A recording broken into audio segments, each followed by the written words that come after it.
Assalamualaikum warahmatullahi wabarakatuh. Innal hamdalillah nahmaduhu wa nasta'inuhu wa nastaghfiruh wa na'udzu billahi min shururi anfusina wa sayyiati a'malina may yahdihillahu fala mudilla lahu ومن يضلل فلا هادي له أشهد أن لا إله إلا الله وحده لا شريك له وأشهد أن محمدا عبده ورسوله اللهم صل وسلم على نبينا محمد وعلى آله وصحبه أجمعين أما بعد معاشر المسلمين والمسلمات jamaah salat maghrib yang dimuliakan Allah Ta'ala, perlulah kita fahami bahwa ad-du'a'u wal ibadah. Doa itu adalah ibadah, bahkan puncaknya. Oleh karena itu kita hendaknya sering berdoa kepada Allah. Karena yang menolak balak hanya Allah. Yang menyelamatkan kita dari balak hanya Allah. Selalu kita berzikir kepada Allah, memohon petunjuknya dan juga memohon hidayahnya, sebagaimana kita ketika salat berdoa kepada Allah Ta'ala, ihdinas siratal mustaqim, ya Allah tunjukkan kami dari jalanmu yang lurus. Kita mohon kepada Allah Subhanahu wa Ta'ala semoga kita setiap saat selalu mendapatkan perlindungan dari Allah Ta'ala, mendapatkan mahfirana dan juga diterima amal kita yang baik. Penjelasan kita pada malam ini, hati kita ini ada 3 macam pekerjaan. Hati kita ini 1, tapi kerjanya 3. Mengapa kita membahas masalah hati? Karena hati ini punya peran yang sangat penting. Kebaikan manusia tergantung di hatinya. Beliau mengatakan, ala at-taqwa hahuna. Ingat, kebaikan dirimu itu tergantung dari hati. Jadi penampilan yang baik, baju yang baik, dunia yang baik itu belum tentu dan tidak menjamin kebaikan seorang. Tetapi yang menjamin kebaikan seorang adalah baik hatinya. Beliau bersabda, ala inna fil jasadi mudghah. Ketahuilah dalam tubuh manusia ini ada satu kepal daging. In salahat salahal jasadu kulluh. Kalau satu kepal daging di tubuh kita ini baik, maka menjadi baik semua anggota badan kita. Wa in fasadat, dan jika rusak satu kepal daging ini, fasadat kullu jasadihi, akan rusak, namanya rusak pekerjaannya. Ala wahyal qalbu. Ingatlah itu hati. Jadi hati ini punya peran penting. Orang itu berbuat baik karena hatinya mendapatkan petunjuk. Dan orang itu berbuat jelek karena hatinya kotor dia. Makanya perlu kita mentazkiyah jiwa, membersihkan jiwa dengan menuntut ilmu dan juga dengan beramal soleh dan juga menjauhi larangan-larangan Allah Ta'ala, seperti baiknya jiwanya utusan Allah Ta'ala, jiwanya para sahabat dan jiwanya orang beriman. Baik, kita lanjutkan. Waqad wasafallahu ta'ala an-nafsa, Allah Ta'ala mensifati jiwa kita ini fi kitabil karim, di dalam Al-Quran, bisalah sati sifatin. Bisalah sifatin ada 3 macam. Jadi satu hati ini kerjanya 3. Masyhuratin maklumatin, dan ini telah kita ketahui sendiri. Terkadang kita keinginan baik, terkadang keinginan jelek. Terkadang kita was-was hati kita. Wahadhi sifatu, dan sifat ini raji'atun ila akhwalin nufus, kembali kepada kebaikan hati kita. Jadi manusia itu menjadi baik bukan karena penampilan, tetapi karena hati. Bukankah Allah berfirman, Inna akramakum indallahi atqakum. Sesungguhnya yang paling mulia kamu itu di sisi Allah Ta'ala adalah yang paling takwa. Itu surat Al-Hujurat nomor 10. Dan juga beliau mengatakan, La fadla li'arabiyin wala li'ajamiyin illa bittaqwa. Tidak ada kelebihan, keutamaan, kebaikan bangsa Arab dibandingkan dengan bangsa yang lain kecuali dengan ketakwaan. Dan inilah perlunya kita meningkatkan takwa, meningkatkan iman. Ketakwaan ini akan kita peroleh dengan menuntut ilmu. Dan kita amalkan, kemudian kita dakwakan dengan penuh bersabar.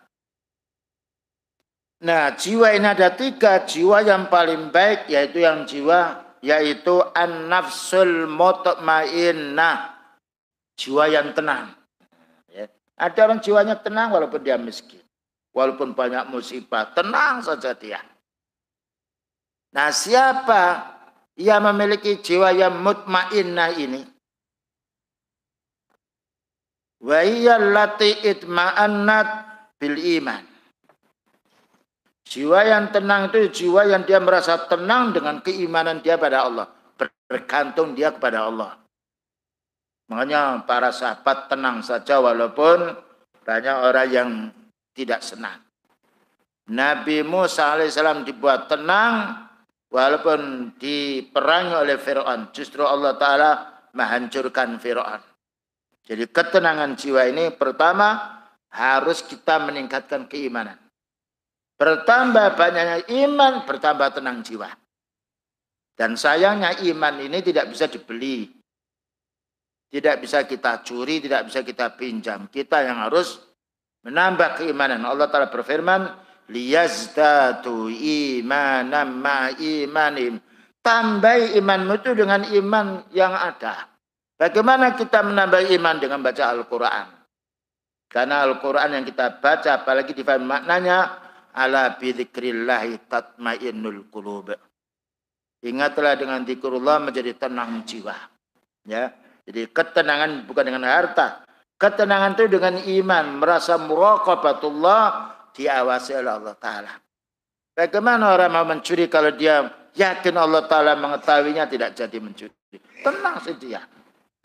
Bagaimana dia mau berbuat zina, maka Allah Ta'ala maha melihat kita walaupun orang lain tidak menyaksikan, kita dilihat oleh Allah. Inilah baiknya orang mukmin, merasa muraqabatullah, merasa diawasi oleh Allah Ta'ala, bukan merasa diawasi oleh manusia.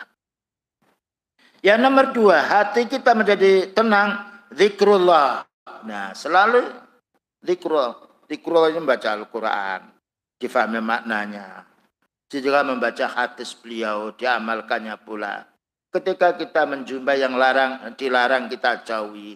Ketika kita menjauhi perintah, kita upayakan untuk beramal semaksimal mungkin. Ini menjadi tenangnya jiwa. Yang nomor 3, wa ibadatihi. Kalau kita mau beribadah kepada Allah. Beribadah mana tunduk, melaksanakan, senang diperintah oleh Allah. Dan senang dilarang oleh Allah. Karena Allah Ta'ala tidak memerintah kita, melainkan mesti menjadi tenangnya jiwa. Dan tidak pula melarang kita, mesti kalau kita tinggalkan larangan itu, jiwa kita menjadi tenang. Bayangkan orang mencuri, gelisah hatinya. Orang berbuat zina, gelisah hatinya. Orang berbuat jahat, gelisah hatinya. Tapi orang berbuat baik, tenang. Ya, walaupun ada orang mengganggu, karena Allah Ta'ala menjamin ketenangan dengan iman, dengan beramal soleh. Wa husnil iqbal, dan juga paling baik kita ini menghadap kepada Allah. Merasa kita diawasi oleh Allah. Kapanpun, dimanapun. Karena Allah Ta'ala tidak tidur, tidak mengantuk. Inilah jiwa-jiwa yang mutmainnah. Ternyata untuk menjadi jiwa yang mutmainnah lebih mudah daripada jiwa yang ingin orang itu menjadi orang kaya. Belum tentu cita-cita menjadi orang kaya menjadi kaya. Tapi kalau kita bercita-cita menjadi jiwa yang tenang, mudah. Kenapa harus zikrullah? Baca ayat. Ya, kalau kita baca ayat, bertambah ayat kita baca bertambah tenang. Apalagi kalau kita bisa memahami maknanya. Nah inilah. Maka Allah Ta'ala menjelaskan di dalam surat Ar-Ra'd ayat nomor 28. Jaminan ketenangan jiwa orang mukmin. Maka Allah berfirman, alladzina amanu wa tatma'inna qulubuhum bidzikrillah. Ala bidzikrillahi tatma'innal qulub. Surat Ar-Ra'd ayat nomor 28. Alladzina amanu, orang beriman, bukan orang kafir, bukan orang munafik. Alladzina amanu, orang beriman. Allah memuji hambanya yang beriman, yang mau melaksanakan perintahnya, meninggalkan larangannya dengan penuh kesabaran. Yang nomor 2, wa tatma'innu qulubuhum bidzikrillah. Dan menjadi tenang jiwa mereka itu dengan mengingat Allah, dengan zikrullah. Selalu zikrullah. Zikrullah ini bisa kita upayakan dengan sholat. Bisa upayakan kita dengan membaca Al-Qur'annya. Bisa kita upayakan dengan membaca hadis beliau. Alhamdulillah Quran terjemah banyak, hadis terjemah juga banyak. Tetapi semangat orang untuk membaca Al-Quran dan membaca hadis kurang. Tapi semangat kadang-kala melihat yaitu berita banyak sekali, ini keliru. Karena Allah Ta'ala tidak menjadikan tenangnya manusia dengan melihat berita. Tenangnya manusia dengan zikrullah. Membaca ayatnya, membaca hadisnya. Dan ini bisa kita buktikan sendiri. Baca ayat itu, kita paham maknanya, ya, dan kita amalkan lebih tenang. Makanya ketika kita pada waktu Ramadan, karena sering baca Al-Quran, tidak sama dengan bulan yang lainnya. Nah, apa katanya Allah Ta'ala? Ala bidzikrillah. Ingatlah dengan kamu zikrullah, merasa takut dengan azabnya Allah, merasa senang dengan melaksanakan perintah Allah Ta'ala, tatma'innul qulub, jiwamu menjadi tenang. Jadi ternyata mencari ketenangan jiwa mudah. Orang miskin juga bisa. Orang sakit juga bisa. Bayangkan kalau kita sakit, selalu baca Al-Quran, selalu berdoa pada Allah, ringan sakit itu. Bayangkan sahabat Umar ketika ditusuk perutnya, keluar ususnya, masih bicara. Keluar usus, masih bisa bicara. Karena Allah Ta'ala membedakan orang beriman dengan orang kafir. Afa naja'alil muslimina kal mujrimin. Allah menanya kepada orang kafir, apakah kami menjadikan orang muslim ini seperti orang berbuat dosa? Tentunya tidak. Nah ya, ini ayat yang menjelaskan bahwa ketenangan bukan dengan harta benda, ketenangan bukan dengan pekerjaan yang banyak, ketenangan adalah dengan selalu ibadah kepada Allah. Puncaknya ibadah membaca Al-Quran, difahami maknanya. Karena kita bisa beribadah secara sempurna kalau kita mengembalikan semuanya urusan kepada ayat Allah Subhanahu wa Ta'ala dan hati yang sahih. Ayat yang nomor 2 dari surat yaitu Al-Balad. Ya, surat Al-Balad suratnya nomor ayatnya 27 sampai 29. Ya ayyatuhan nafsul mutmainnah. Wahai jiwa yang tenang. Dan ini menunjukkan pujian Allah Ta'ala terhadap hamba yang beribadah. Ya ayyatuhan nafsul mutmainnah. Wahai jiwa yang tenang. Apa katanya Allah Ta'ala? Irji'i ila rabbiki radiyatan mardiyah. Kembalilah kamu wahai jiwa kepada Rabbmu, yaitu kepada Allah, dengan senang hati, mardiyah, dan disenangi oleh Allah. Makanya para anbiya disenangi oleh Allah Ta'ala karena mereka beribadah kepada Allah. Walaupun Allah memuji dengan kekurangan makan. Tetapi ketenangan adalah ketenangan yang hakiki, ketenangan beribadah kepada Allah. Fadkhuli fi ibadi. Masuklah kamu, hei jiwa yang tenang, berkumpul dengan hamba-hambaku, para anbiya, para utusan Allah, para syuhada, para orang-orang yang soleh. Wadkhuli jannati. Dan masuklah kamu, wahai jiwa yang mutmainnah, ke surgaku. Ya, ini panggilan Allah Ta'ala, pujian Allah Ta'ala terhadap jiwa yang mutmainnah. Jiwa mukmin adalah jiwa yang beriman kepada Allah, yang bersabar ketika mendapatkan ujian dari Allah, yang mengamalkan perintahnya yang wajib yang sunnah, yang berbuat baik kepada dirinya, berbuat kepada manusia, yang juga berdakwah, yang penuh dengan kesabaran. Inilah jiwa yang dijamin oleh Allah Ta'ala ketenangannya. Baik, kita lanjutkan. Ini jiwa yang tenang yang harus kita peroleh. Ternyata untuk menjadi jiwa yang tenang ini dimudahkan oleh Allah. Menuntut ilmu, diamalkan ilmu itu dengan penuh kesabaran. Membaca Al-Quran, difahami maknanya. Diamalkan ketika yang wajib, yang sunnah. Dijauhi yang itu yang haram maupun yang makruh. Selanjutnya, an-nafsul lawwamah. Jiwa yang suka mengeluh. Jadi satu jiwa ini kadang-kala dia baik, kadang-kala mengeluh, kadang-kala menyuruh yang tidak baik. Apa itu yang dimaksudkan an-nafsul lawwamah dengan dasar ayat wala uqsimu bin nafsil lawwamah. Katanya Allah Ta'ala, dan aku bersumpah demi jiwa yang suka mengeluh, keluh kesah. Ada mengeluh, dapat rezeki, kurang mengeluh. Mengeluh saja. Padahal kita kalau melihat orang mengeluh tidak senang. Makna jiwa yang lawwamah wahiyal lati talumu sahibaha. Jiwa itu mengeluh kepada dirinya, kepada jasadnya. Kenapa? Ala fi'lil khata', karena melakukan perbuatan dosa. Ya. Au taksirin, atau karena yaitu malas beribadah. Fil wajib, ketika melaksanakan yang wajib, ya, atau melaksanakan yang sunnah. Kalau sudah malas melaksanakan yang wajib, malas pula mengamalkan yang sunnah.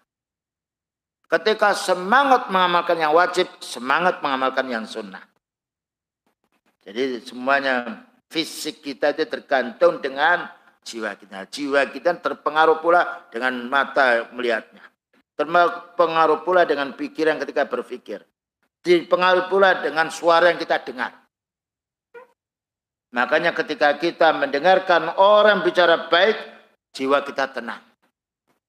Ketika mendengarkan berita yang sangat menakutkan, gelisah jiwa kita. Karena itu tidak ada yang kita baca menyejukkan hati, melainkan Al-Quran. Ala bidzikrillahi tatmainnul qulub. Inilah yang Quran kita baca. Makanya orang itu mengeluh terus karena apa? Dia tidak mengerti bahwa hidup ini ujian dari Allah. Jadi jiwa yang mengeluh ini adalah jiwa yang selalu berbuat jahat, berbuat kesalahan, malas beribadah, susah pula diperintahkan untuk mengamalkan yang wajib. Bahkan juga autafritihi fit ta'ah, malas taat. Nah, makanya kita jumpai kadang-kadang orang itu malas, disuruh pergi ke masjid tidak mau, kerja mencari pekerjaan yang jauh kepanasan mau.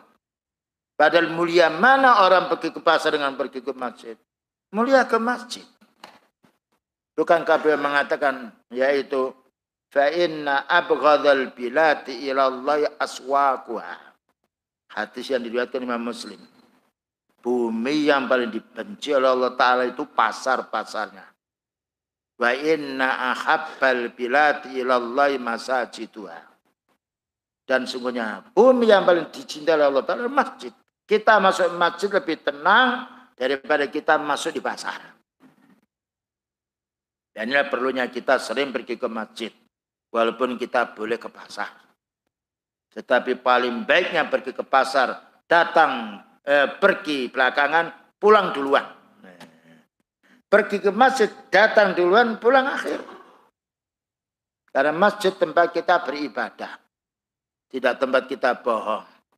Tapi di pasar tempat orang jual beli bohong. Mengurangi timbangan, bertengkar. Mengurangi takaran dan juga yang lainnya. Walaupun kita satu saat boleh pergi ke pasar, namun hendaknya jangan lupa pergi ke masjid.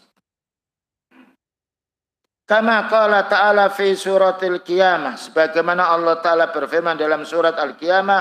wala uqsimu bin nafsil lawwamah. Maka Allah bersumpah, demi aku bersumpah dengan kepada jiwa-jiwa yang mengeluh. Jiwa yang mengeluh ini dikatakan oleh yaitu seorang ulama Juwaibir, kullu insanin, setiap manusia, min ahli sama, yang ada di penduduk langit seperti jin,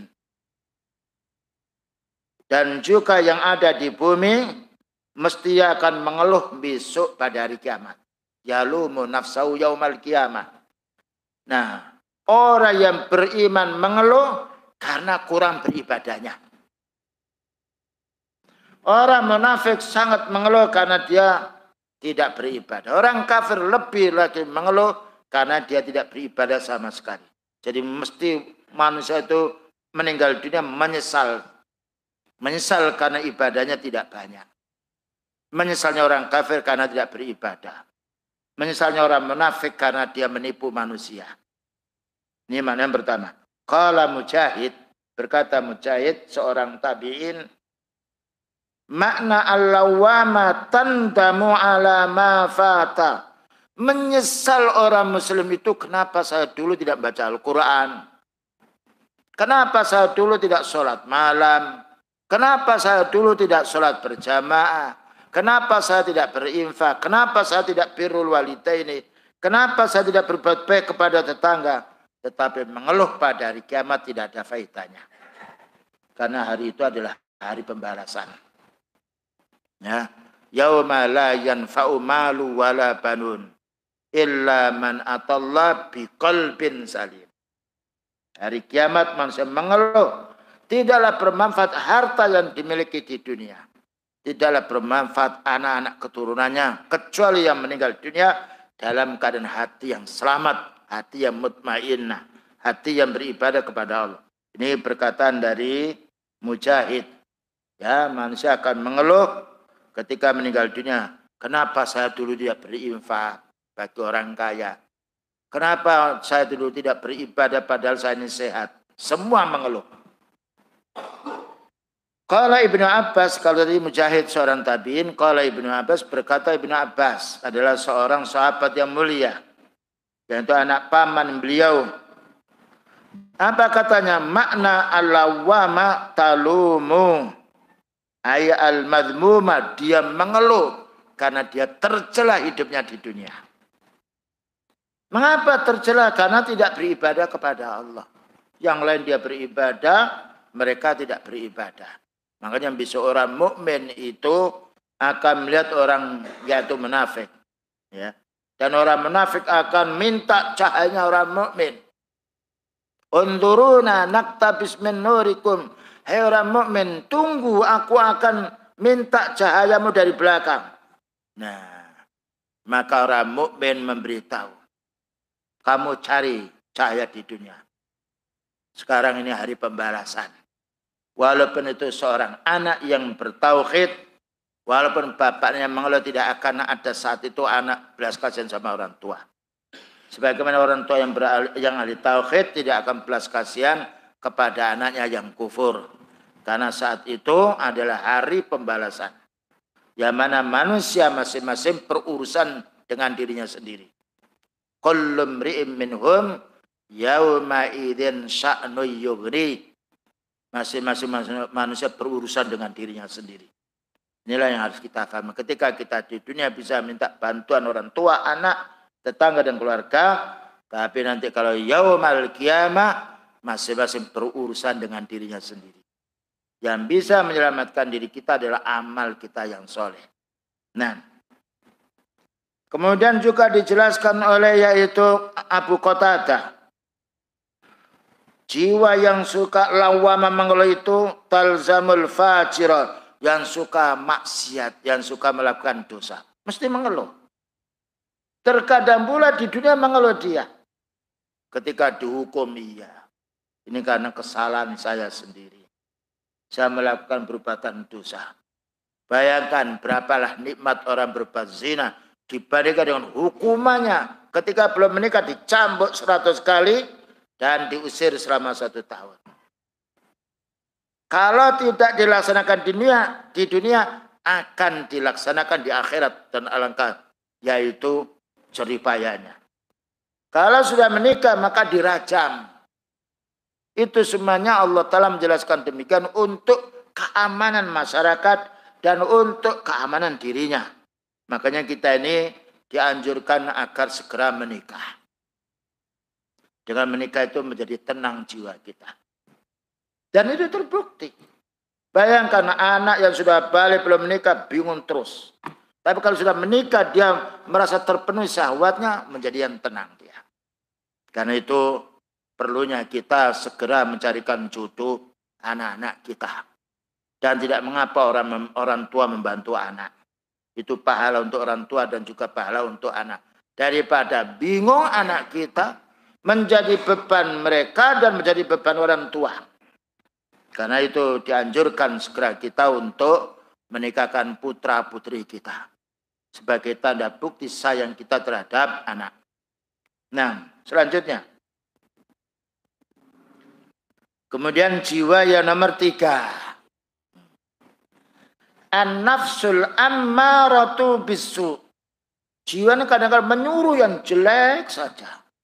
Berpikir yang jelek, ingin berbuat jahat, ingin bicara jelek, tangannya ingin mencuri, kakinya ingin pergi ke tempat yang maksiat. Nah, ini paling bahayanya jiwa. Ternyata badannya ikut hati kita. Tapi kalau hati ini ada cahaya, yaitu berupa iman, maka badan kita akan mengikuti dia. Apa itu yang dimasukkan an-nafsul ammaratu bisu? Jiwa-jiwa menyeru kejelekan, ini jiwanya orang munafik. Jiwanya orang kafir, jiwanya orang ahli bid'ah.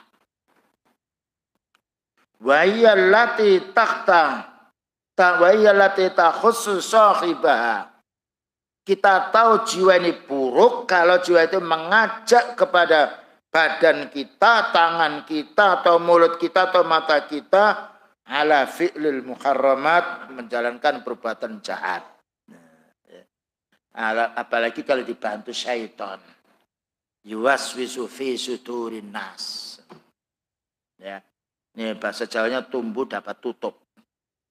Nah, ini bahaya. Makanya perlu kita ini ada orang yang menasihati diri kita. Dan hendaknya kita bersyukur kepada Allah Ta'ala kalau ada orang menasihati. Karena nasihat ad-din wa an-nasihat menjadi sebab orang itu asalnya tidak baik menjadi baik karena nasihat. Ketika nasihat itu diterima. Wartika bil asam, dan jiwa yang buruk ini selalu menyuruh untuk berbuat dosa. Lebih senang melakukan dosa daripada melakukan kebaikan. Bahkan membenci yang baik. Karena apa? Karena hatinya sudah hitam, pintik-pintik. Jadi kalau hitam bintik itu sudah tidak ada sinar sama sekali. Sesuatu yang baik akan diterimanya jelek. Yang jelek diterimanya baik. Karena hitam dia. Wa taqutuhu ila mawatinil munkarat. Bahkan juga jiwa yang selalu menyuruh yang kejahatannya selalu menggiring jasad kita, menggiring mata kita, tangan kita, kaki kita, pikiran kita kepada yang mungkar, bukan kepada yang baik. Kalau orang sudah memiliki jiwa seperti ini, diajak sholat berat. Tapi maksiat senang, walaupun sengsara dia maksiat. Maksiat itu sengsara, ibadah itu mudah.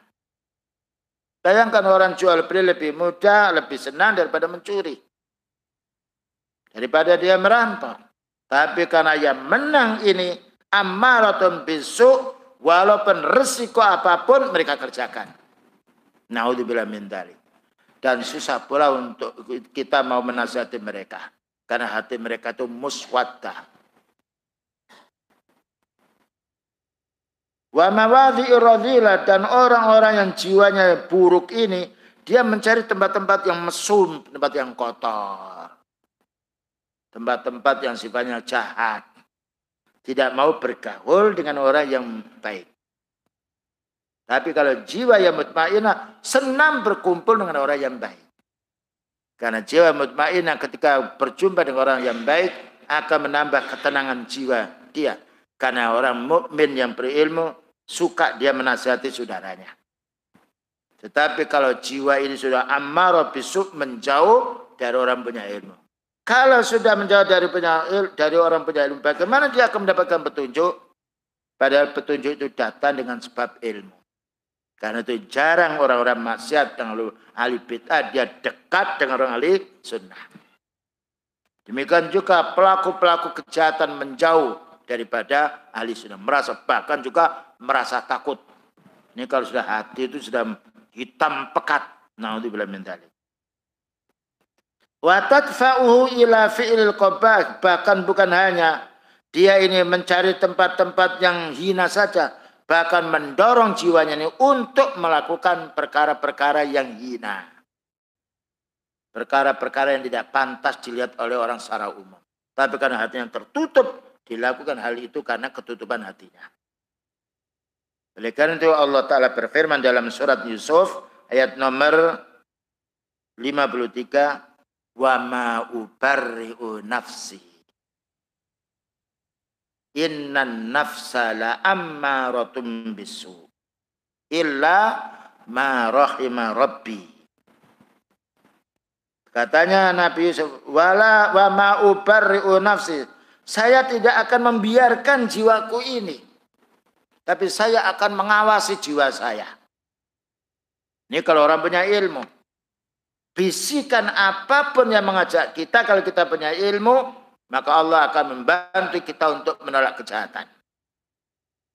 Bayangkan ketika kita tahu di masjid ada uang yang jatuh. Kita punya ilmu, bukan kita ambil, kita umumkan. Itu fitrah. Karena Allah Ta'ala menyuruh malaikatnya untuk suruh dia untuk mengumumkannya. Berbeda dengan orang kafir atau orang tidak punya duit. Bahkan bukan jatuh saja, bahkan mencuri. Bahkan mereka mengatakan senang ketika menjumpai uang yang jatuh di jalan. Mestinya diumumkan 1 tahun. Tapi karena keilmuan tidak ada, mereka merasa senang mendapatkan suatu, padahal barang temuan itu harus diumumkan selama 1 tahun.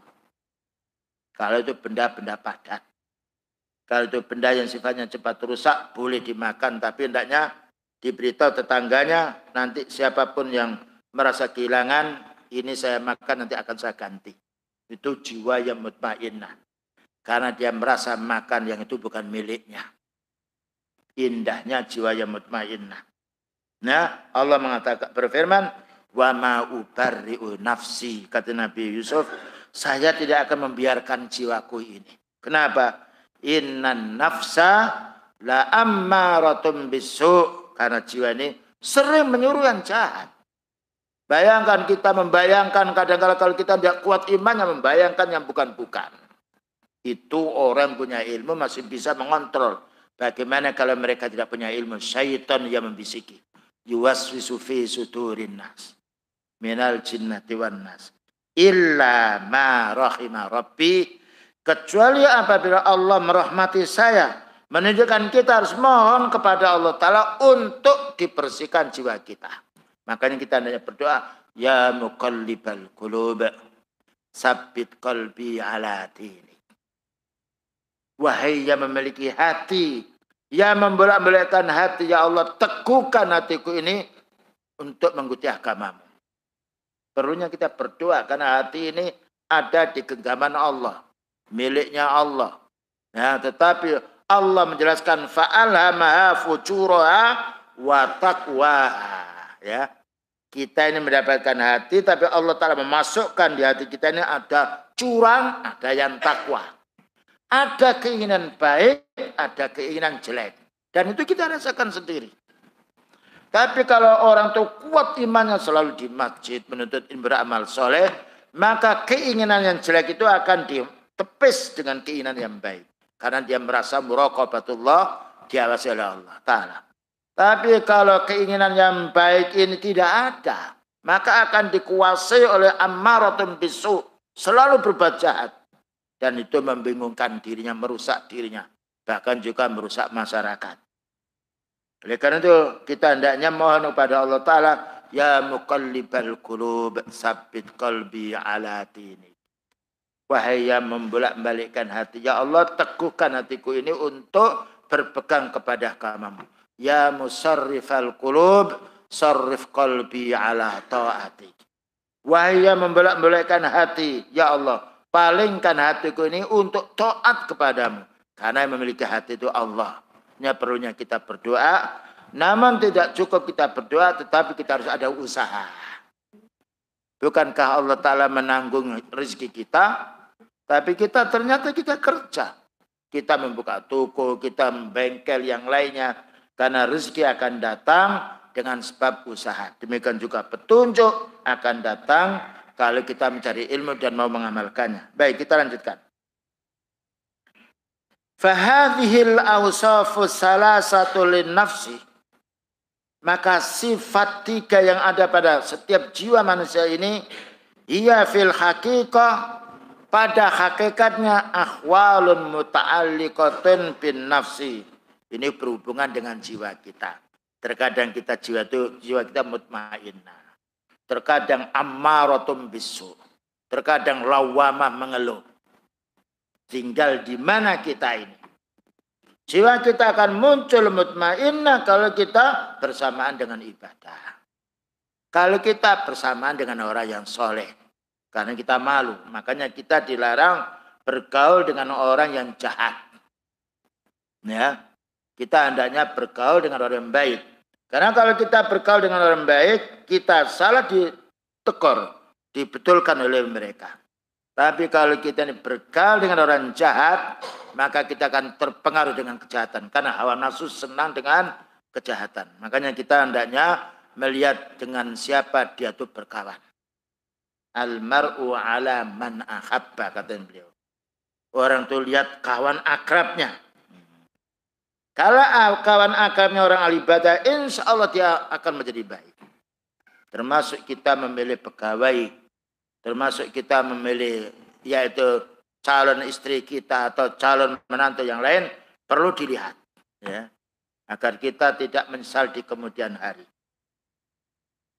Walidzalika, oleh karena itu, fa inna hadhil akhwala, sesungguhnya keadaan manusia ini tataqallabu, terkadang besok bagus, sekarang jelek. Sekarang jelek, nanti baik. Berubah terus.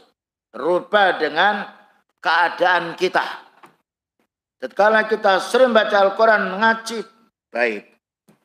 Tatkala kita di pasar, berubah lagi. Tatkala kita di kota, mata kita melihat, pengaruh kepada hati kita. Ketika kita melihat, pengaruh dari pikiran kita, berpikir tentang sesuatu. Makanya kita ini perlu mencari tempat yang baik. Tidak ada tempat yang baik kecuali masjid, menenangkan jiwa. Antum di masjid dengan di rumah lain. Di masjid karena di rumahnya Allah. Dan malaikat mendoakan kita. Allahumma firlahu, Allahumma arhamhu. Ya Allah, rahmati hambamu yang di masjid ini. Ya Allah, ampuni dosamu. Dan doa malaikat dikabulkan, berbeda dengan di tempat, di pasar, atau jalan raya, atau yang lainnya. Bihasabil waridati, jiwa kita itu akan berubah sesuai dengan apa yang kita lihat. Sesuai dengan apa yang kita dengar. Sesuai dengan apa yang kita hadapi. Makanya para ulama sunnah, yaitu menjaga kehormatan dirinya. Tidak bergaul kecuali bergaul yang baik. Tidak pergi ke tempat yang membahayakan akidahnya. Membahayakan ibadahnya. Terkadang manusia itu ingin melihat pantai. Ya, ingin melihat di tempat yang lain. Ya. Terkadang mereka pulang ketika dari Bali, membawa kaos Bali. Membawa pula oleh-oleh yang lain. Ya. Tetapi kadang-kala pergi ke yaitu Masjidil Haram, lain yang dibawa. Kenapa? Hatinya ini keruh. Tapi kalau hati itu yang baik, maka hati itu akan memberi bisikan kepada kita, jangan pergi ke sana. Pergilah ke tempat ini. Jangan kamu beli barang ini, belilah barang ini. Karena jiwa yang baik selalu membisikkan di dalam jiwa kita. Nah, ini yang perlu kita menjaga diri kita, menjaga jiwa kita. Faqad tajtamiu hadhihi sifati. Kadang-kadang 3 ini ada di diri kita semuanya. indal insani fi yaumin wahidin. Satu hari 3 ini masuk di jiwa kita semuanya. Nah, sehingga mana yang kalah, mana yang menang. Bihasabi hali nafsi, ini tergantung dengan keadaan jiwa kita. Jadi manusia itu dilihat oleh Allah Ta'ala hatinya. Belum tentu penampilan yang baik, lalu mesti jiwanya yang baik. Wa qad daraba ahlul ilmi, dan ahli ilmi memberi contoh. Lihadhan nafsi, jiwa yang kita miliki ini, amsilatan, dibuatlah jiwa ini contoh, tubayyinu halaha, yang menjelaskan keadaan jiwa kita ini. Ma'al insani, dengan orang yang lain. Liyashula tasawwuruha 'indal muslim, supaya orang muslim ini bisa berpikir dengan yang baik. Fayastahidu ba'da dzalika, dan supaya bersungguh-sungguh untuk menjadi orang yang baik setelah dia berpikir. Fi islahnya, untuk memperbaiki jiwanya, wa tazkiyatiha, dan untuk membersihkan keinginan yang jelek. Satu contoh di sini dijelaskan oleh Syekh Abdul Razak hafizahullah taala, contoh yaitu kebaikan jiwa kita. Al-misalul awal, permisalan yang pertama, darabahul Imamul Ajuri. Imam Ajuri memberikan contoh. Ini termasuk ulama sunnah. Fi kitabi adabin nufus, kitab adab-adab untuk pemeliharaan jiwa, adabin nufus. Faqala, berkata Imam Ajuri, Imam ahli sunnah, wa ana umassilu laka misalan, saya akan memberi kamu satu contoh. La yakhfa alaika amruha, tidak akan samar lagi contoh ini untuk dirimu wahai manusia. Insya Allah, jika Allah mendaki, kalian mendapatkan petunjuk. I'lam, ketahuilah, annan nafsa, bahwa jiwa kita ini, masalaha, Allah mengumpamakan kita kama salil muhri, seperti anak kuda. Anak kuda itu bagus apa tidak? Bagus sekali anak kuda. Jadi jiwa ini diumpamakan seperti anak kuda. Anak kuda itu bagus sekali ya. Menggeliurkan orang melihat. Membuat senangnya orang memiliki anak kuda itu. Yang mana al-khasani, bentuknya bagus. Minal khayli, dari kalangan kuda yang lain, bentuknya paling bagus sendiri. Dan itu paling mahal. Ini bagi orang yang hobi pacuan kuda. Hobi memiliki kuda. Kadang-kadang kuda itu 1 ditukar dengan 4. Karena baiknya kuda itu. Ini bagi orang yang sifatnya pemburu atau pecinta kuda. Idza nadhara ilaihi, tatkala orang punya kuda yang kecil ini melihat, ajabahu husnahu, bagus sekali. Ya, dilihat ekornya bagus, mukanya bagus, kakinya bagus, badannya bagus, lupa makannya mereka. Karena melihat kesenangan itu dunia. Wabahau, dan juga tanpannya. Jadi kuda itu untuk orang ahli kuda dia tahu. Dan sapi juga begitu. Ini sapi mahal karena bentuknya bagus. Ini orang ahli sapi, ahli hewan. Fayaqulu ahlul basira, maka berkata orang punya ilmu tentang kuda ini. La yuntafa'u. Kuda, anak kuda yang bagus, yang menarik perhatian ini, yang menarik penglihatan kita ini, tidaklah bermanfaat hatta yuradha, sehingga dipelihara.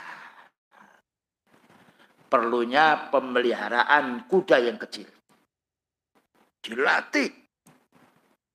Kalau dibiarkan beda. Makanya kambing, yang punya kambing dimandikan, dibersihkan, dipotong bulunya, bagus dia. Dan penyakit jarang ada. Karena selalu dijaga. Apalagi kalau punya kambing ya banyak, kemudian ada juga sampah dibakar supaya di situ nyamuknya pergi, bagus. Dan akan tenang Makanya enak dan cepat gemuk. Apalagi ini anak kuda.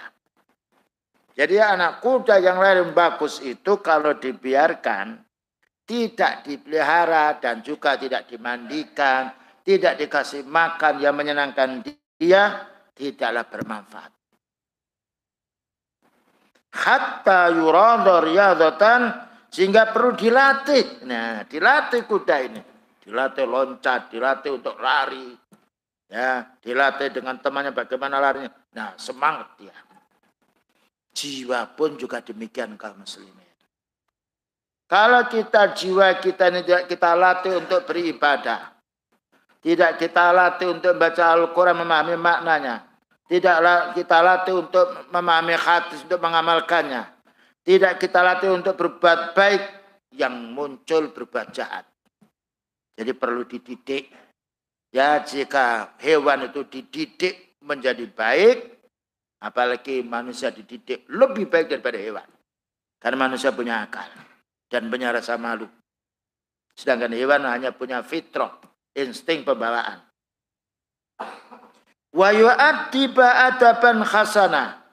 Dan apabila ia memiliki kuda kecil dilatih dengan baik, ya, dilatih untuk yaitu lari bersama temannya, dikasih makan, dikasih minum, ya, dan juga dimandikan, dibersihkan. Kalau ada penyakit diobati, menyenangkan diri kita, menyenangkan bagi yang pemilik kuda itu sendiri. Fakhina idzin yuntafa'u bi, saat kuda yang bagus yang disenangi ketika dipelihara, diberi makan dan juga penyakit, kalau ada penyakit diobati, maka menyenangkan bagi pemiliknya, senang dan menjadi mahal kuda itu kalau dijual. Fayasluhu lit-talabi, maka boleh yaitu kuda ini untuk latihan dia. Ya, latihan lari cepat mana boleh. Karena apa? Dipelihara kesehatannya, ya, dimandikan, dikasih makan, dilatih menjadi yang baik. Tentunya manusia itu perlu latihan pula.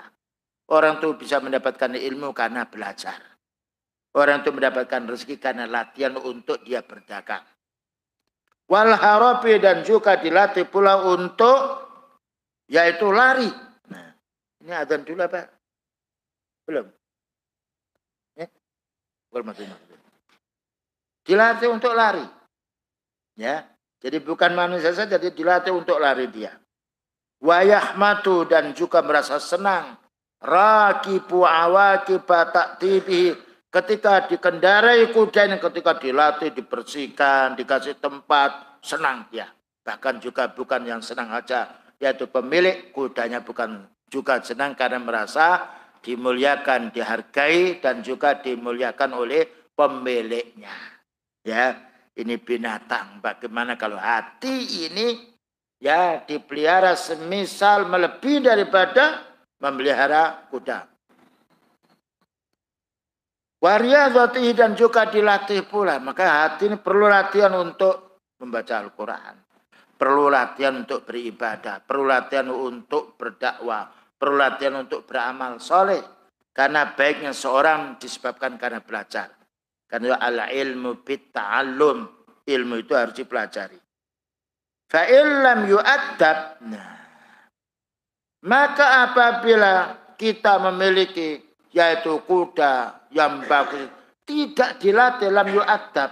Nah, dan juga tidak diberi pelajaran, lam yuntafa' bi khusnihi.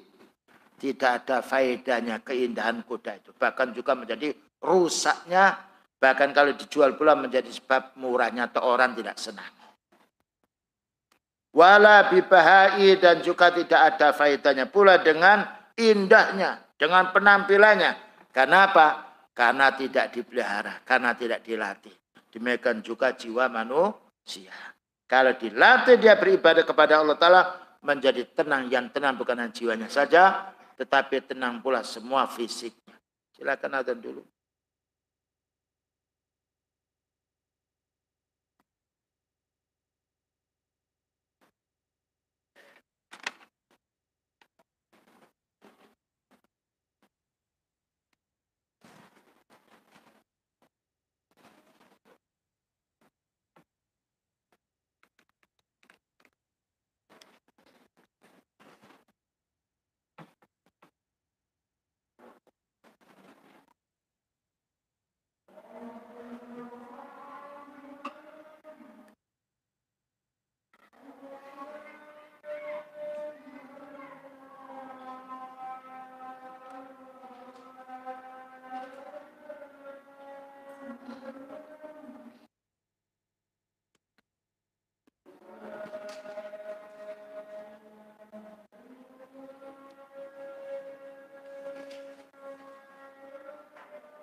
Baik, kita lanjutkan. Jadi Al-Imam Al-Ajuri memberi misal contoh hati yang baik ini diumpamakan hewan. Bukan berarti kita sama dengan hewan. Diumpamakan hewan yang paling bagus yaitu al-muhri, anak kuda yang tampan sekali. Dan ini akan menggeliurkan, akan membuat senangnya yang memiliki anak kuda itu kalau anak kuda ini dipelihara, dikasih makan, dan juga dijauhkan dari hal-hal yang sifatnya membahayakan fisiknya. Kemudian diobati kalau dia sakit, dan juga dikasih minum ketika dia sedang haus, dan juga ditempatkan di tempat yang tidak membahayakan, di tempat yang berteduh. Tentu ini menjadi sebab mahalnya kuda itu. Apalagi jiwa kaum muslimin. Jiwa ini dibandingkan dengan kuda masih baik jiwa. Karena manusia tidak punya jiwa, bahaya. Lebih jahat daripada binatang. Karena itu Allah Ta'ala menilai baiknya seseorang bukan dari fisik, tetapi dari hati. Dan hati ini akan menjadi baik kalau hati ini mau menuntut ilmu. Yang kedua, diamalkan ilmu yang baik itu. Dan hati ini menjadi baik kalau kita menjauhi larangan Allah. Kita jauhi. Kemudian hati menjadi baik pula kalau kita setelah menuntut ilmu, kita amalkan, kita ajarkan. Karena kalau kita mengajarkan, berarti kita tanggung jawab untuk perbaikan diri kita sendiri. Makanya Allah Ta'ala memuji para da'i. Wa man ahsanu qawlan mimman ta'a ilallahi wa amila salihah. Wa qala innani minal muslimin. Wa man ahsanu qawlan. Tidak ada ucapan yang paling baik. Tidak ada perkataan yang paling baik. Melainkan orang yang ta'a ilallah. Yang mengajak kepada tauhid.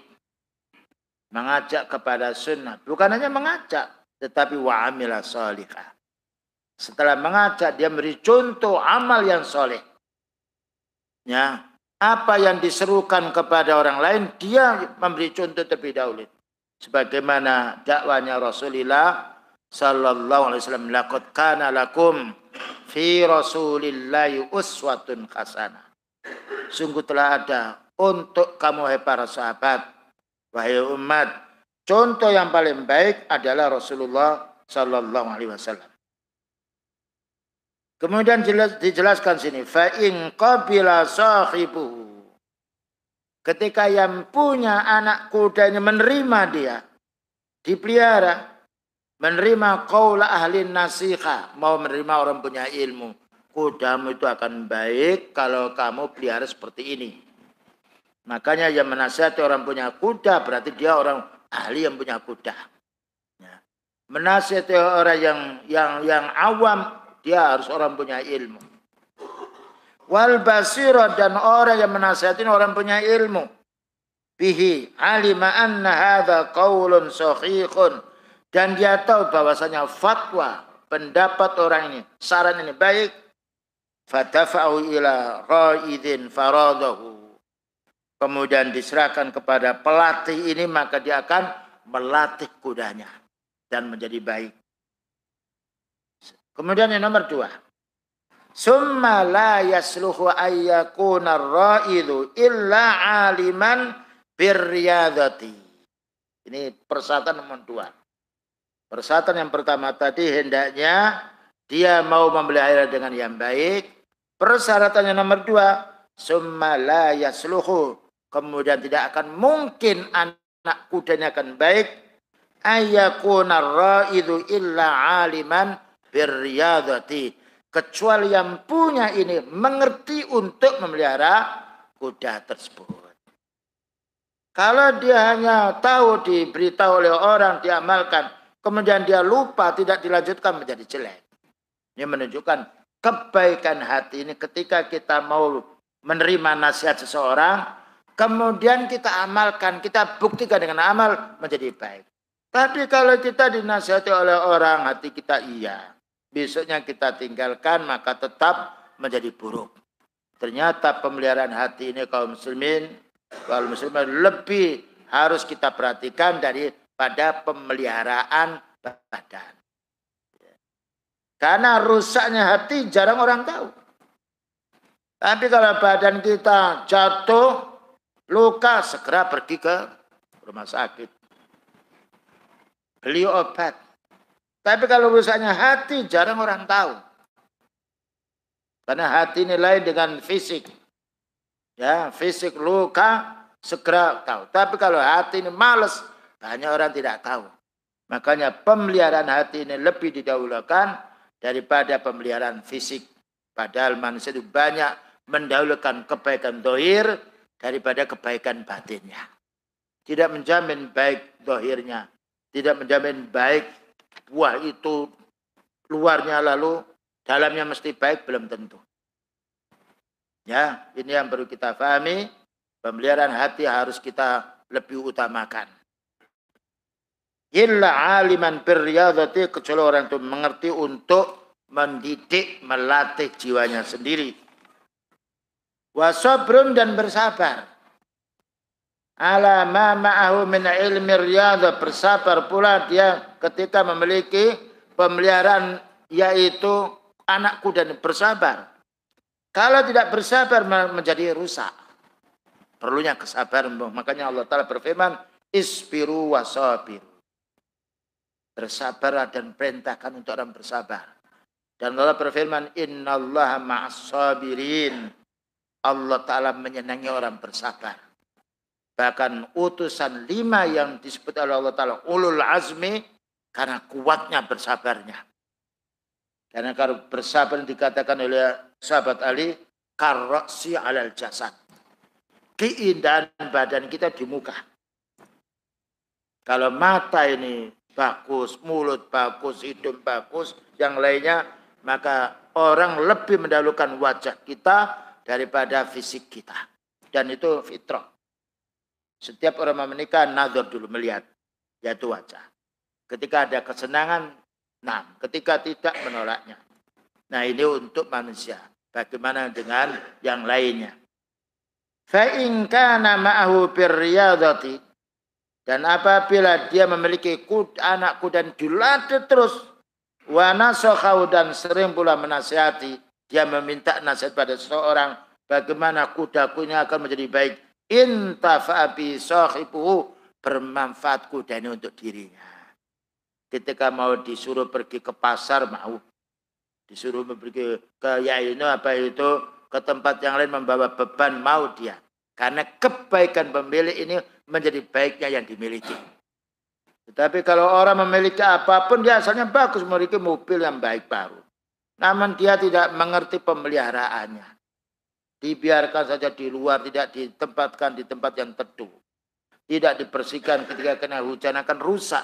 Dan yang rugi orang pemilik mobil itu. Tapi kalau itu dipelihara, ini mobil, yaitu benda yang tidak bernyawa. Perlu dipelihara, apalagi kita manusia yang punya nyawa, peningkatan untuk mendidik hendaknya lebih ditingkatkan. Selanjutnya. Fa'ingkana itu, jika pelatih ini, ya, jika pelatih itu, la ma'rifata ma'u birriyadati, tidak mengerti cara melatihnya, ya tidak jadi menjadi baik. Perlunya ada guru, perlunya ada pelatih yang bagus, perlunya ada pelatih yang bersabar. Wala ilma bi'adabil khayli. Seandainya dia tidak punya ilmu untuk mendidik kuda itu, afsada hadzal muhra, akan rusak anak kuda tersebut. Ya. Makanya ini perlu pendidikan. Kalau ada hewan namanya ada dokter hewan. Nah, bukan hanya dokter manusia saja. Supaya menjadi baik, hewan itu perlu diobati. Perlu penyakitnya apa? Makanya ada ini penyakit hewan. Ya, penyakit yang lainnya. Bukan hanya manusia yang punya penyakit, hewan punya juga. Bahkan tanaman pun juga ada penyakitnya. Perlu ada ahli, yaitu tanaman. Yang bisa yaitu tanaman itu akan menjadi baik dengan pemeliharaannya. Karena segala sesuatu itu baik karena sebab pemeliharaan, karena sebab pendidikan. Tidak mungkin orang itu akan baik tanpa pendidikan. Karena Allah Ta'ala menjadikan baik makhluk ini dengan dididik, dengan dipelihara. Wa nasakhahu wantafa bi sahibuhu, dan akan bermanfaat pula untuk pemiliknya. Nah, wala ilma bi adabin, jika dia tidak memiliki ilmu tentang adab, al khayli, kuda ini afsad hadzal muhraq, akan rusak anak kuda itu, wa at'aba nasfahu, dan akan menjadi letih, dia capek dengan dirinya sendiri. Walam yahmad raqibuhu awaiqabahu, dan tidak akan merasa enak menunggangi kuda tersebut. Inilah ya kawan yang perlu kita pahami, bahwa kita punya jiwa ini diibaratkan oleh para ulama sunnah seperti punya kuda yang kita sayangi. Orang penggemar kuda, dia akan merasa nikmat, senang sekali kalau kuda itu dipelihara dengan baik, apalagi jiwa kita yang itu jauh tidak sama dengan kuda.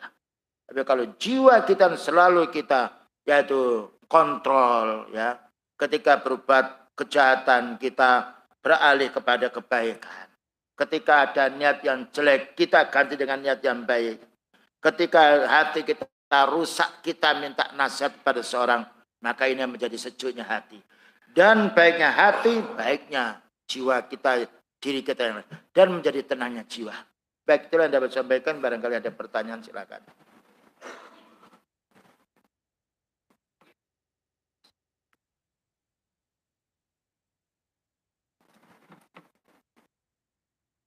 Ini semuanya ada hubungan dengan diri kita. Dan ada hubungan dengan istri kita. Dan ada hubungan dengan keluarga kita. Dan ada hubungan dengan anak dan cucu kita. Semua itu akan baik dengan pendidikan, dengan nasihat. Tapi kalau kita biarkan akan rusak. Dan itu tidaklah berselisih dengan fitrah kita. Perlunya kita memperbaiki diri, memperbaiki keluarga, memperbaiki anak. Bukan kalau berfirman, ya ayyuhalladzina amanu qu anfusakum wa ahlikum nara. Orang beriman, jagalah dirimu dan keluargamu. Keluarga termasuk istri, keluarga termasuk anak, keluarga termasuk saudara, keluarga termasuk cucu. Kalau kita bina dengan ilmu, kita bina dengan ibadah, insya Allah itu akan menyejukkan jiwa kita semuanya. Wallahu a'lam bishawab. Visual.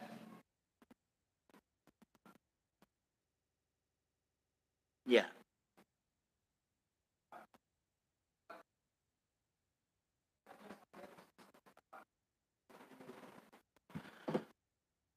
Yang tidak mau salat siapa? Orang tua. Anak wajib menasihati. Menasihati dengan lembut. Bukankah Nabi Ibrahim menasihati bapaknya? Ya abati la ta'budi syaitan. Innahu lakum aduwwun. Dipanggil ya abati, wahai ayahku, disayangi. Wahai ayahku, jangan beribadah pada syaitan. Itu adalah musuh kita. Walaupun bapaknya mengingkari. Karena kewajiban kita wajib menasihati orang tua wajib menasihati anaknya. Seorang suami wajib menasihati istri, seorang istri juga wajib menasihati suami. Karena ad-dinu an-nasiha. Dengan nasihat itu menjadi baik. Nasihat itu kalau ibaratkan bengkel itu memperbaiki. Segala sesuatu yang rusak akan menjadi baik kalau diperbaiki. Orang akhlaknya jelek akan menjadi baik kalau kita mau menasihati. Dan kita berupaya menasihati, harus bersabar. Mungkin sehari dua hari belum bisa. Mungkin baru 10 hari mau menerima. Kita berkewajiban menasihati tentang mendapatkan petunjuk yang kita nasihati atau tidak. Itu haknya Allah. Dan ini menunjukkan gembiranya kita. Kita tidak diperlakukan oleh Allah. Harus bisa menasihati. Tapi kita wajib menasihati. Wa ma'alina illal balagul mubin. Tidak ada kewajiban kita kecuali menyampaikan belaka. Menasihat itu banyak manfaatnya. Dan juga menjadi sebab mendapatkan berganda pahala kita. Karena ad-dinu an-nasiha. Wallahu a'lam bishawab. Tetapi kita tidak boleh putus menasihati. Benar dengan lembut. Nah, iya.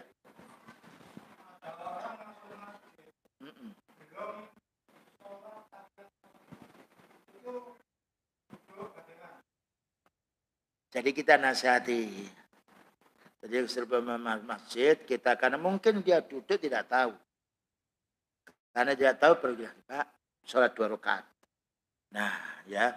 Pahalanya kita sholat 2 rakaat itu seperti kita menunggu pada waktu datangnya imam. Karena orang masuk masjid kadang-kala sholat sunnah di tengah. Masih banyak loh kita ini. Sholat sunnah tidak mengambil sutra itu keliru. Kita kalau sholat sunnah harus dekat dengan tembok. Atau ini ada penghalang kita ambil atau tas kita. Supaya orang lewat di depannya ini kita tidak salah. Ya, jadi harus ada pembatas. Jadi harus sholat sunnah kadang-kala di belakang sana. Semuanya kosong. Tidak boleh. Dan ini masih sering kita lihat. Bukan di tempat ini saja, bahkan di tempat yang lain. Namun kita tetap menasihati. Kita setelah sholat kita nasihati. Mau tidak mau itu bukan urusan kita. Karena kewajiban kita. Wa ma'alaina illal balaghul mubin. Yang baik kita ini. Nasihati Pak, sholat tahiyatul masjid dulu 2 rakaat. Nah, ditolak tidak mengapa, kita sudah dapat pahala.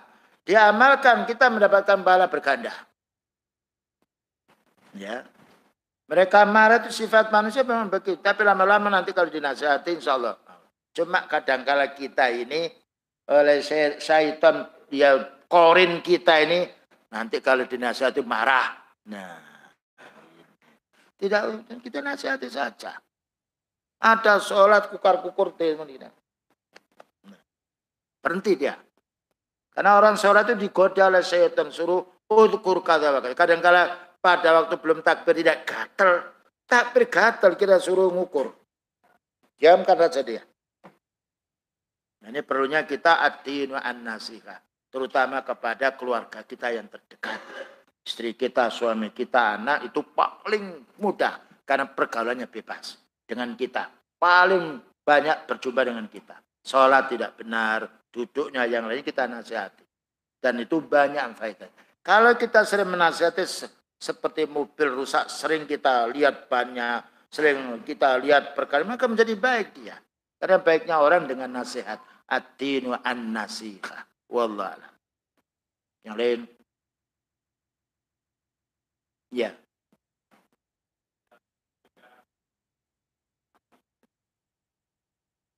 Hati dan jiwa itu, hati ini bendanya, jiwa itu maknanya kerjanya.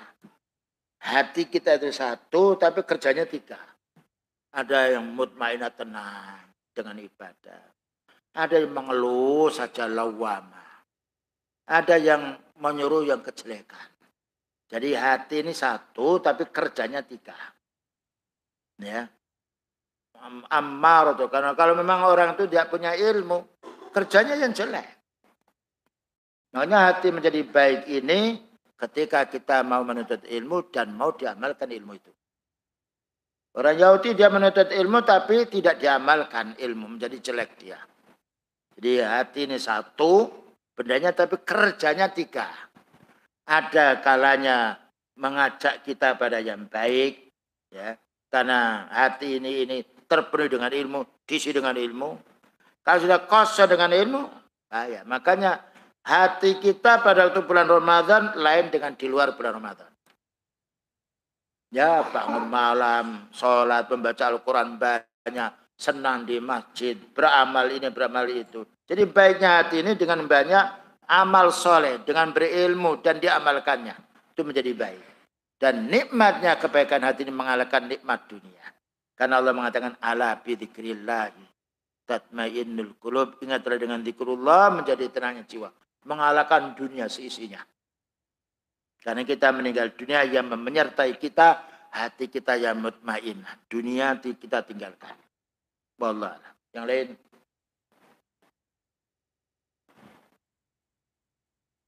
Ya.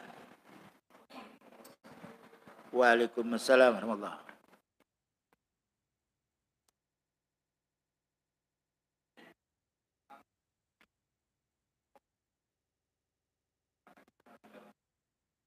Gimana tadi?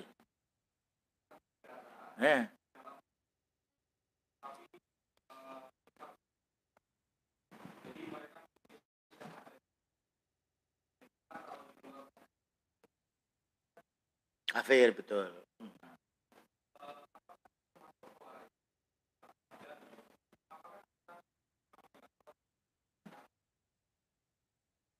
sah atau tidak. Negara itu berdiri dengan adanya raja atau presiden yang kenal. Dan imam itu harus satu, tidak boleh dua. Ya, imam sholat tidak boleh dua, satu, kecuali kalau pas batal diganti. Meninggal dunia diganti wakilnya. Kalau imam ini dua, Allah mengatakan la fasadata. Seandainya amal ini, dunia ini ada ilaha ini, dua ilah yang sama, la fasadata, akan hancur dunia. Jadi kita tidak boleh mendirikan wadah imam sembunyi. Namanya imam itu nampak. Ya, dan itu merusak din, tidak boleh. Kita beramal soleh, alhamdulillah. Berkurang kita menambah ilmu. Dan imam mereka kerjanya apa? Imam negara kerjanya mengatur pemerintah ini. Jadi dia tidak boleh kelompok khawarij sembunyi-sembunyi mengadakan imam. Sejak dulu mereka nggak punya negara. Ya, itu kelompok khawarij yang juga pemberontak pertama. Tapi hancur pemberontak pertama.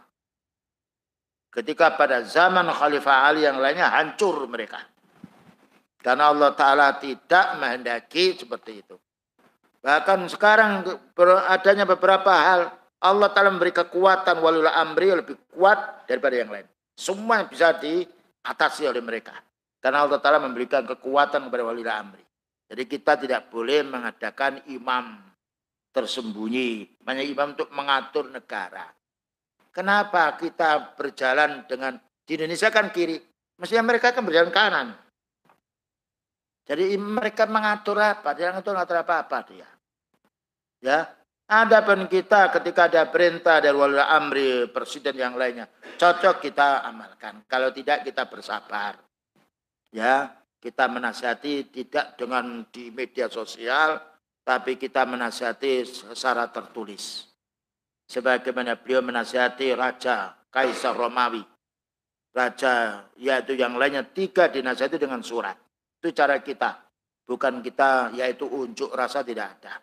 Sehingga alhamdulillah ada raja yang masuk Islam. Ya, sehingga tidak bisa pindah di situ, maka beliau menyolatinya ketika meninggal dunia di negerinya. Itu faedahnya nasihat. Ya, jadi kita tidak boleh mengadakan yaitu negara sendiri. Ya, kita harus taat kepada wali amri terhadap perintah yang baik. Terhadap yang tidak baik, wala sam'a wala ta'ah. Kita tidak mentaati, namun kita tidak membuat huru-hara kepada mereka. Kita harus bersabar atas kedoliman yang ada. Dan doakan pemimpin itu menjadi baik. Bukankah doanya beliau, Allahumma di tausan fa'innahum la ya'lam. Ya Allah, berilah petunjuk suku Daus karena mereka itu tidak tahu. Karena tidak tahu kita doakan. Bukan kita berbuat jahat, tidak boleh. Unjuk rasa dan juga demonstrasi tidak ada ajaran dalam Islam. Itu adalah ajaran yang kelompok Khawarij. Dan sejak dulu mereka tidak bisa berbuat apa-apa. Di Mesir, di Syria, di Libya, tidak berhasil dia. Karena Allah Ta'ala tidak mendaki mereka ini untuk berbuat sesuatu yang jahat. Tetapi justru para pemimpin walaupun ada salahnya karena Allah Ta'ala yaitu mengangkatnya. Ya ayyuhalladzina amanu atii'ullaha wa atii'ur rasul wa ulil amri minkum. Ulil amri minkum ada 2. Ulama bagian penasihat yang nomor 2 yaitu pemimpin yang punya kekuatan yang dia mengatur negeri dengan didasari penasihat dari ulama sunnah. Itu yang dimaksudkan. Adapun kita mau mendirikan negara sendiri. Ya. Wong kita itu negara itu milik secara umum. Mereka yang menguasai urusan tanah yang lain, urusan mereka. Kita tidak bisa mengurusi sendiri. Bagaimana kita mau mendirikan negara? Adapun kita apabila ingin meningkatkan amal ibadah kita, tafadhal. Alhamdulillah kita mau mengamalkan tauhid mudah. Ya, menyampaikan yang hak tidak ada terhalang kita di sini. Ini harus kita syukuri. Kita mengamalkan sunnah walaupun banyak yang mengolok-olok, kita tetap berjalan. Tidak ada satu masalah. Wallahu a'lam bishawab. Jadi kesimpulannya kita wajib mentaati pemimpin yang ada.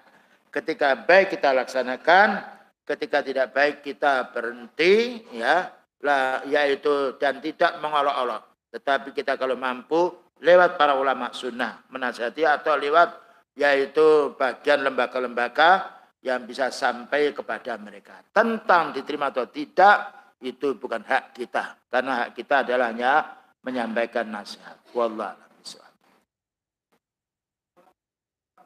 Namanya terima sah, karena Syalbani pernah sholat di belakang kelompok Khawarij. Karena sholat itu urusan kita, karena kita selama ada pada Allah. Jadi mereka mengkafirkan kita, tapi kita tidak kufur. Syalbani sholat di belakang mereka. Dan kelompok Khawarij bukan hanya di tempat kita, beberapa negara banyak. Sampai pun di Saudi juga ada, di tempat yang lain, tapi dalam pengawasan terus. Ya, jadi di Lebanon, di Syria, atau juga di tempat Yordan, tempat Syalbani ada. Tapi beliau karena mereka ini punya syubhat. Selagi sholatnya cocok dengan sunnah, mereka mengkafirkan kita, tapi kita sholat di belakang mereka karena kita masih meyakini dia orang mukmin, cuma salah pemikiran. Ya, kita tidak mengkafirkan mereka walaupun mereka mengkafirkan kita, karena mereka memiliki syubhat tersendiri, dan itu perlu mendapatkan nasihat. Dan mereka memang taqiyah, sembunyi-sembunyi. Ketika berjumpa dengan orang tersebut beda, ketika berjumpa dengan musuh lain lagi. Dan itu taqiyah tidak boleh, itu sifatnya orang Syiah dan sifatnya kelompok Khawarij. Di dunia yang paling banyak dua, di antara kelompok Syiah dan kelompok Khawarij, karena dua-duanya pemberontak. Ada orang mukmin an-nasihah. Bukan berarti orang mukmin ini takut kepada ulul amri, tidak. Tetapi ya, apa katanya Allah Ta'ala? Maka Allah Ta'ala menyuruh Nabi Musa, idhab ila fir'auna innahu tagha. Wahai Nabi Musa, pergi kepada Fir'aun, nasihati. Faqul halaka ila antazakka wa ahdiyaka ila rabbika fataksha. Allah Ta'ala tidak menyuruh Nabi Musa untuk berontak kepada Fir'aun, tapi suruh datang menasihati. Ya, disuruh datang menasihati. Padahal Fir'aun mengatakan, ana rabbukumul a'la, ini Tuhan yang paling tinggi. Tapi Allah Ta'ala menyuruh Nabi Musa untuk menasihati. Ketika dinasihati dia mau, maka Allah menyelamatkan Nabi Musa dan juga menenggelamkan Fir'aun. Itu al-jaza min jinsil amal. Nah, dan itu kisah para nabi sudah kita ambil kesimpulan, ya. Tidak ada para nabi yang tidak dimusuhi oleh musuh. Nabi Ibrahim dimusuhi oleh bapaknya. Nah, dan juga dimusuhi oleh Kan'an pula, Namrud pula. Nabi yang lain juga dimusuhi, tetapi karena tetap istiqamah di atas hukum Allah Ta'ala, maka Allah yang menolong nabinya. Nabi Muhammad SAW dimusuhi oleh Abu Jahal pula pamannya, tapi Allah Ta'ala yang menyelamatkan Rasulullah SAW karena berprinsip kepada ayat Allah Ta'ala dan juga hadisnya beliau. Nah, jadi kita jangan sampai terkecoh, ya, tertarik dengan gaya-gaya yang sifatnya mari khilafah yang lainnya. Tetapi mereka sendiri tidak bisa mengamalkan apa? Mengurusi keluarganya saja tidak bisa. Ya, ini perlu kita fahami bersama. Jangan sampai kita tertarik dengan itu. Karena mereka dakwanya sembunyi-sembunyi. Berbeda dengan dakwah sunnah sampai ke secara umum. Makanya tidak ada yang bisa mengalahkan menyebarnya dakwah sunnah. Karena disampaikan ayat Quran, disampaikan hadis Rasulullah SAW, disampaikan pula keterangan para sahabat. Dan alhamdulillah dengan media sosial ini perkembangan dakwah sunnah itu menyebar. Dan juga kita tidak dilarang oleh pemerintah. Bagus. Dakwah tidak ada. Walaupun orang-orang tidak senang dengan kita, mengatakan Wahabi, Salafi, itu tidak mengapa. Itu ucapan yang biasa dilakukan oleh mereka. Namun ketika kita istiqamah, Allah yang menolong kita. Wallahu a'lam. Cukup? Baik, begitulah kaum. Sudah. Baik. Wassallallahu alaihi Muhammadin wa ala alihi wasallam. Subhanakallahumma bihamdika asyhadu an la ilaha illa anta astaghfiruka wa atubu ilaik. Walhamdulillahirabbil alamin. Wassalamualaikum warahmatullahi wabarakatuh.